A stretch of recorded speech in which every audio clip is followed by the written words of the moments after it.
자, 우리 기도하는 마음으로 한번 따라 하십니다. 내 뜻과 영광을 위한 삶을 내려놓고 하나님의 뜻과 영광을 위한 삶을 살게 하소서. 아멘. 할렐루야.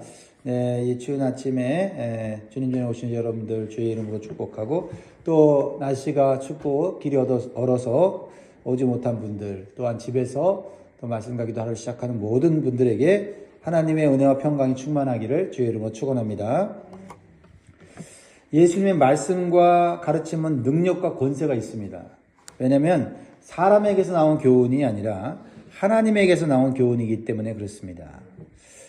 그래서 우리는 사람에게서 나온 교훈과 하나님에게서 나온 교훈을 분별해야 합니다. 이 세상에는 대부분이 사람에게서 나온 교훈들이죠. 사람들에게 나온 교훈들로는 구원받을 수가 없습니다. 영원한 삶을 살 수가 없어요. 하나님의 교훈, 진리만이 우리를 하여금 구원받게 하고 영원한 삶을 살게 하는 줄 믿습니다. 어떻게 분별할 수 있을까요? 오늘 말씀을 통해서 알게 되는데요. 오늘 본문에서 예수님께서는 초막절 중간에 성전에 올라가셨습니다. 그리고 그곳에서 하나님 말씀을 가르치십니다. 그때 유대인들의 반응이 나와요. 자, 14절 15절 보겠습니다. 이미 명절의 중간이 되어 예수께서 성전에 올라가사 가르치시니 유대인들이 놀랍게 여겨 이르되 이 사람은 배우지 아니하였거늘 어떻게 그를 아느냐 하니. 예수님에 대한 유대인들의 반응은 긍정적이기보다는 부정적인 반응이었습니다. 놀라면서 이해할 수 없다는 반응을 보여주는데요. 왜냐하면 예수님은 어떤 유명한 랍비에게서 배우지 않았기 때문입니다. 그래서 어떻게 이 사람은 배우지 아니하였거늘 어떻게 그를 아느냐 이렇게 말을 하면서 놀라워하는 것입니다. 그러니까 그를 아느냐라는 말은 글을 읽고 쓰는 정도를 말하는 것이 아니라 그들이 생각하는 것보다 훨씬 더 학식이 있는 사람처럼 보였다라는 것을 말하는 것입니다. 우리는요, 예수님께서 하나님의 아들이시라는 것을 이미 알고 믿기 때문에 놀랍지 않습니다.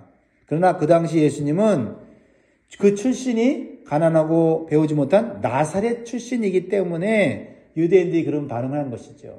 나사렛 지역에 있는 사람들은 학교나 어떤 선생님으로부터 배울 수 있는 기회가 없었기 때문에 어떻게 그런 곳에 자라난 예수님이 저렇게 놀라운 학식이 있는, 그리고 전혀 들어보지 못했던 그런 진리의 말씀을 전할 수 있을까 놀라워하면서도 예수님을 한편으로는 내리깎고 있는 것이지요. 이것은 그 당시 세상의 성공의 기준이 무엇인지를 알 수가 있는 것입니다. 유명한 랍비에게서 배운 사람이 되어야 하고 많은 지식과 학문을 갖고 있는 사람이 되어야 한다라는 것입니다. 오늘날도 그렇지 않습니까? 어느 학교를 나왔느냐, 그렇죠? 얼마나 많은 학위를 가졌느냐, 그리고 얼마나 좋은 가정의 배경을 갖고 있느냐, 경력을 갖고 있느냐, 이런 것이 성공의 기준이지 않습니까?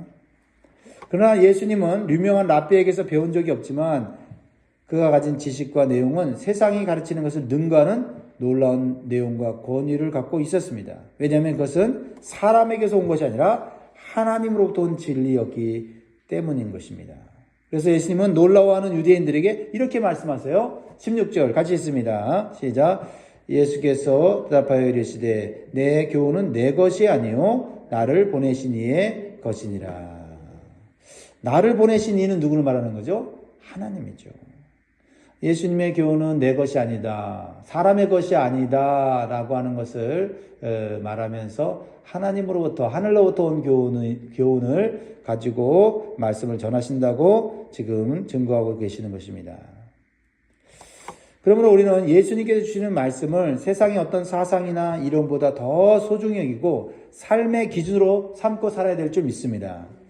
그래서 세상의 기준으로 학문이나 지식이 많은 사람이 되는 것이 자랑거리가 아니라 하나님 말씀을 듣고 순종하는 사람이 되는 것이 기쁨이 되는, 자랑이 되는 그런 삶을 살아야 될 줄 믿습니다. 그러면 어떻게 세상의 유혹과 예수님의 교훈, 즉 하나님의 진리의 말씀을 분별할 수 있을까요? 두 가지를 마음에 새기면 좋겠어요. 첫째는 하나님의 뜻을 따라 살려는 마음을 가져야 한다라는 것입니다. 하나님의 뜻을 따라 살려고 할 때 진리의 말씀을 분별케 된다고 주님 말씀하십니다. 17절 보세요. 사람이 하나님의 뜻을 행하려 하면 이 교훈이 하나님으로부터 왔는지 내가 스스로 말함인지 알리라. 예수님은 유대인들이 예수님의 놀라운 교훈을 들으면서도 그들이 진정으로 예수님을 믿지 않고 있다는 사실을 알고 있었어요. 특히 바리새인들과 같은 종교 지도자들은 하나님의 뜻을 따르기보다는 사람의 뜻을 따르고 있었기 때문에 하나님의 말씀을, 하나님의 진리를 분별하지 못하고 올바로 해석하지 못하고 오히려 하나님의 말씀을 인간의 유전으로 바꾸어서, 사람의 전통으로 바꾸어서 자신들이 영광을 받고 자신들이 존경을 받는데 사용했다라는 것을 말씀하고 있는 것입니다. 그리고 무엇보다도 그들이 사람의 뜻을 따르고 있었기 때문에 하나님의 뜻을 따르는 예수님을 메시아로 알지 못했다라는 것입니다. 그리고 그들은 자신들이 만든 특권과 혜택들을 내려놓을 수 없었기 때문에 예수님의 진리의 말씀을 거부할 수밖에 없었다라는 것입니다. 그래서 예수님의 가르침에 대해서 놀라워하면서도 시기하고 두려워하고 대적한 것입니다. 자, 우리는 성경을 읽을 때 어떤 자세를 가져야 하겠습니까? 나에게 유익이 되는 것을 위해서 읽는 것이 아니라 하나님의 뜻을 발견하기 위해서 읽고 그 뜻을 따르는 자가 되기 위해서 읽어야 될 줄 믿습니다. 하나님의 뜻을 따를 때 우리의 삶은 영원한 복을 누리게 된다라는 것을 성경은 말하고 있습니다. 요한일서 2장 17절에 이 세상도 그 정욕도 지나가되 오직 하나님의 뜻을 행하는 자는 영원히 거하느니라. 아멘. 그러므로 내 뜻대로 사는 것이 쉽고 내 뜻대로 사는 것이 나에게 유익이 될 것 같지만 그것은 일시적이다. 그러나 하나님의 뜻을 따르는 그것은 영원한 것이고 우리에게 영원한 유익을, 복을 준다는 사실을 기억하시기 바랍니다. 자, 우리가 하나님의 교훈과 하나님의 교훈을 분별하기 위해서 두 번째는 하나님의 영광을 위해서 살려는 마음을 가져야 한다는 겁니다. 18절 봅니다. 스스로 말하는 자는 자기 영광만 구하되 보내신 이의 영광을 구하는 자는 참되니 그 속에 불의가 없느니라.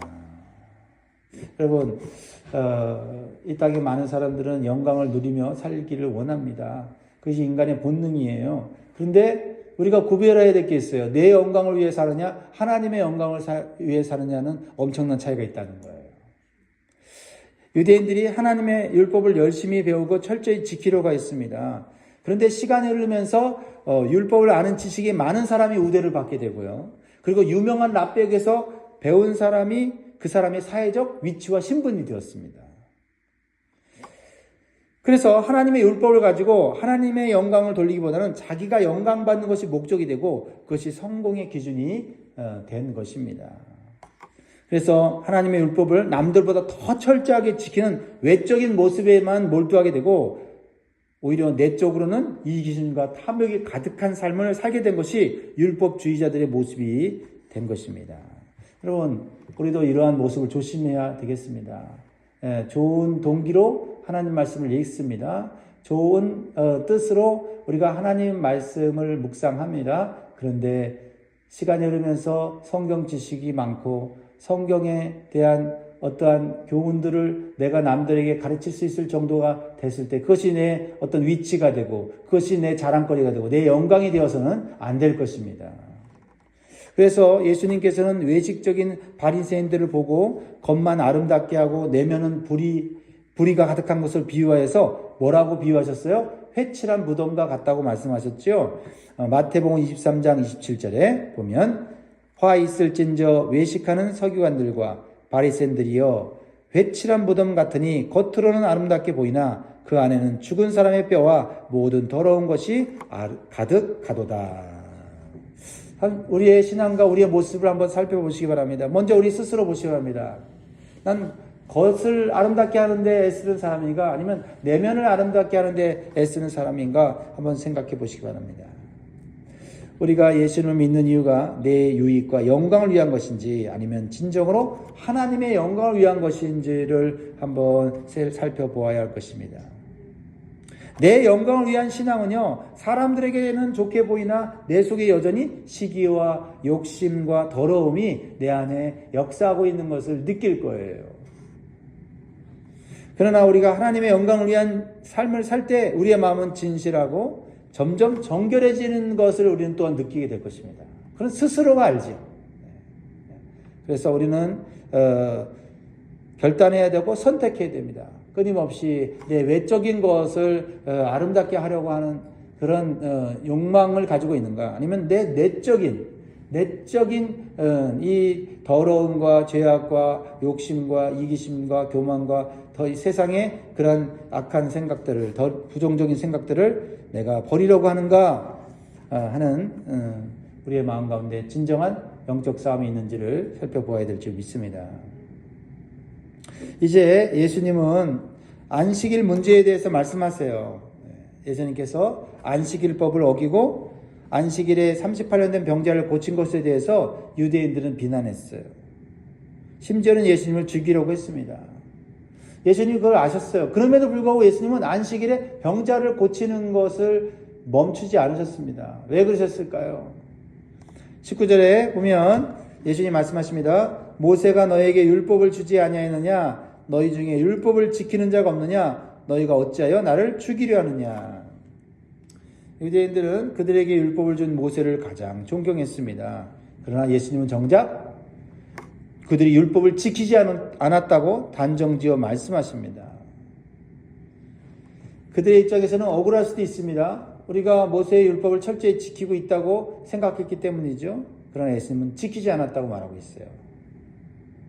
왜냐하면 모세는 예수님을 메시아로 믿을 것을 가르쳤기 때문입니다. 그런데 메시아로 오신 예수님을 믿지도 않고 오히려 죽이려고 하기 때문에 그렇습니다. 사실은 그들은 악하고 화인 맞은 양심을 가졌기 때문에 순결한 예수님의 교훈과 진리가 불편하고 괴로웠습니다. 그래서 유대인들은 회개하기보다는 예수님이 귀신 들렸다고 공격하고 있는 것이지요. 그러자 예수님은 할례와 안식일에 대한 올바른 교훈을 주고 계십니다. 22절 같이 읽습니다. 시작. 모세가 너에게 할례를 행했으니 그러나 할례는 모세에게서 난 것이 아니요 조상들에게서 난 것이라. 그러므로 너희가 안식일에도 사람에게 할례를 행하느니라. 자, 유대인들은 할례라는 율법 의식을 철저히 지켰습니다. 그래서 아이가 난 지 8일째 되는 날 할례를 했어요. 그런데 8일째 되는 날이 안식일이면 어떻게 했을까요? 안식일은 아무것도 하지 말라고 말씀하셨잖아요. 그런데 그들이 할례를 행했습니다. 이것은 할례가 안식일만큼 중요하다는 것을 스스로 말하는 것이었습니다. 그래서 예수님은 그들에게 그러한 사실을 통해서 아주 중요한 사실을 깨닫게 해주세요. 그것은 안식일의 본질과 정신이에요. 안식일에 몸의 일부분인 할례를 행하는 의식을 하는 것이 아무런 문제가 없다고 말하면서 예수님께서 안식일에 사람의 몸 전체를 치유하는 것을 문제 삼는 것은 안식일의 본질과 정신을 그들이 알지 못했다고 말씀하시는 것입니다. 참 예수님 말씀 기가 막히지 않습니까? 그래서 육신의 일부를 잘라내어 할례 의식을 해서 정결하게 되는 것을 자랑했던 그러면서 안식일에도 할례를 멈추지 않았던 그들이 예수님이 하신 말씀에 얼마나 마음의 양심에 찔렸을까요? 그렇죠? 그들은 안식일에 자신의 양이 우물에 빠지거나 위험에 처하면 어떻게 해요? 그것을 일이라고 생각하지 않고 자신의 양들을 지키고 생명을 구하는 일이라고 생각하고 안식일에도 그 일을 했단 말이에요. 그런데 예수님은 양보다 더 중요한 사람의 생명, 그것도 일부분이 아닌 38년 동안 온몸이 병들은 이 죽어가는 영혼을 살리신 것, 그 생명을 구원하신 것, 그것은 얼마나 가치가 있는 것이냐라고 주님 말씀하셨을 때 그들은 자신들이 얼마나 안식일을 지킨다고 하면서 자기중심적으로 율법적으로 지키고 있는지를 아마 찔림을 받았을 것입니다. 자, 그래서 23절 이렇게 말씀하죠. 같이 읽습니다. 시작. 모세의 율법을 범하지 아니하려고 사람이 안식일에도 할례를 받는 일이 있거든 내가 안식일에 사람의 전신을 건전하게 한 것으로 너희가 내게 노여워하느냐. 참 귀한 말씀이지 않습니까? 하나님께서 안식일을 우리에게 주신 것은 하나님께서 6일 동안 창조하신 것을 감사하고 찬양하고 예배하라고 주셨습니다. 또한 하나님 안에서 참된 쉼과 안식을 누리라고 주신 것입니다. 그렇다면 병자가 안식일에 고통 중에 있는 것보다 고통을 치유받는 것이 참된 쉼이요 안식인 것입니다. 그렇지 않습니까? 그러므로 예수님께서 안식일에 병자를 고친 것은 안식일에 가장 합당한 일이고 안식일의 본질과 정신에 부합한 일이라는 것입니다. 그러므로 우리는 하나님 말씀을 지킬 때 그 형식만 지키는 것이 아니라 그 본질과 정신을 알고 지켜야 된다는 것입니다. 어떤 하나님 말씀을 지킬 때 그 안에 사랑이 담겨져 있어야 되고 겸손이 담겨져 있어야 되고 거기에 예수 그리스도의 성품이 담겨져 있어야 한다라는 것입니다. 그래서 24절 예수님이 이렇게 말씀하시죠. 같이 읽습니다. 외모로 판단하지 말고 공의롭게 판단하라 하시니라. 오늘 이 말씀을 마음에 새기면 좋겠습니다. 사랑하는 성도 여러분, 우리는 예수님의 교훈을 마음에 기억하면서 겉과 속이 다른 외식적인 신앙으로 흘러가지 않도록 경각심을 가져야 되겠습니다. 그러기 위해서는 내 뜻과 내 영광을 버리고 겸손하고 진실한 마음으로 하나님의 뜻과 영광을 위해서 신앙생활을 하겠다는 믿음의 결단을 우리 다시 새롭게 할 수 있기를 바랍니다. 그럴 때 하나님께서 예수님을 통하여 우리에게 누릴 영광과 기쁨을 보여주시고 또 우리도 누리게 하실 줄 믿습니다. 기도하겠습니다.